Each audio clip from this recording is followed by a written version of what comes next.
There's a extreme difference between leadership and management. And you have some awesome managers that aren't the best leaders. And there are some excellent leaders that just don't know how to manage people. So you started out as an athletic trainer. Correct. What inspired you to do that?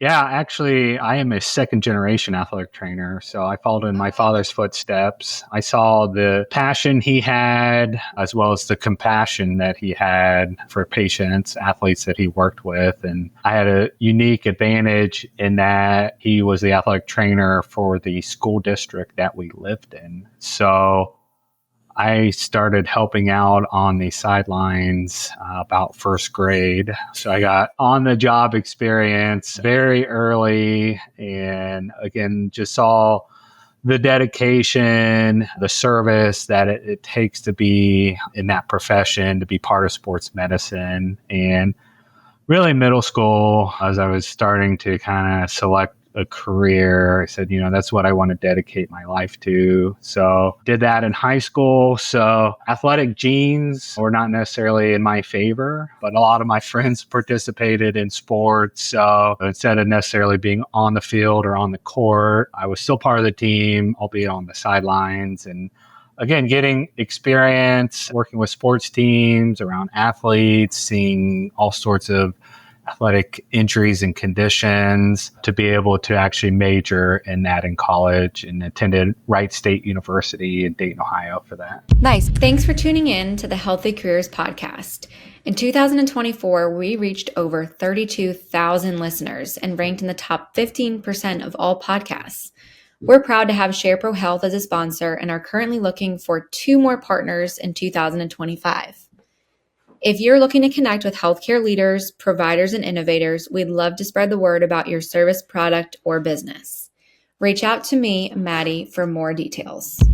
So at what point, though, did you move, or did you know, hey, I want to do a little bit more than just the clinical side of being an athletic trainer. I want to move into leadership. When did that light bulb go off? Yeah, so I would say my grooming and leadership really started at an early age as well. Again, looking at my dad's career. So that really helped me learn a lot about the business side of healthcare. I say business is a language and you need to learn how to speak it. That's awesome. Yeah. That's a great story. And I think it's a great showcase too, that progress is not always just this upward line, right?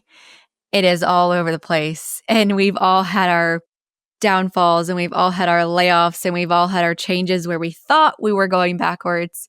But it was really just that was where we needed to be in order to then get to that, higher position.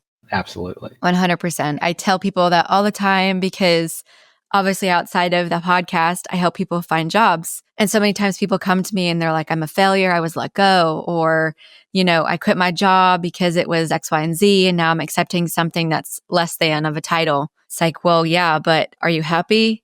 Are you feeling like you're fulfilling your purpose?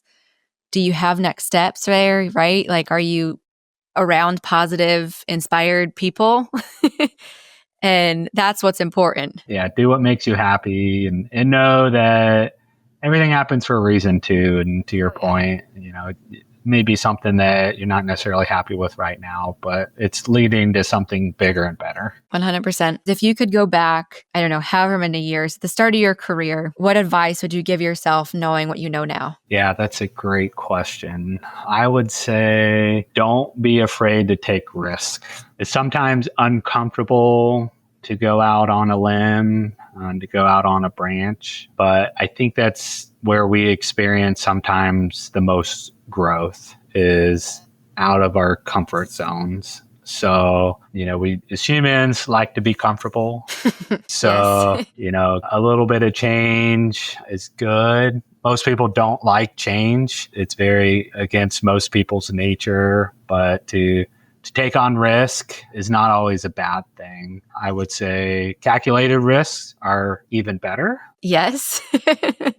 It's not always rolling the dice and seeing where they land, but if you can use some data to help make a decision to then maybe take a risk, it's not a bad thing. And it's not always upside on the other side of it. So, that's why they call it risk. So a lot of famous people over the years have taken risks, and sometimes it ends up good and sometimes it doesn't. It's okay. And it took me a little while to learn that. I like being in a routine. I very much a creature of habit at times. So knowing that it's okay to go out and take a leap of faith. Yeah, 100%. It's okay to fail. I think our culture is so focused on only showcasing the pretty parts of our life, whether it's on social media or LinkedIn. And it's always about the promotion, not the layoff. It's always about the happy events, not the things you're going on behind the scenes that you don't share with people. And I tell people all the time,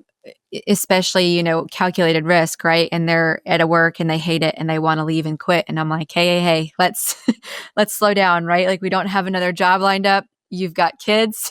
Yes. We can't just quit cold turkey, right? We've got to give them a notice, make sure we're leaving people high. But so much of risk, people just think of the reward. But if you keep trying, I love the quote that's something about like Thomas Edison didn't fail however many times. He just found, 1,000 ways it didn't work. Right. Before he found out how it did. Yes.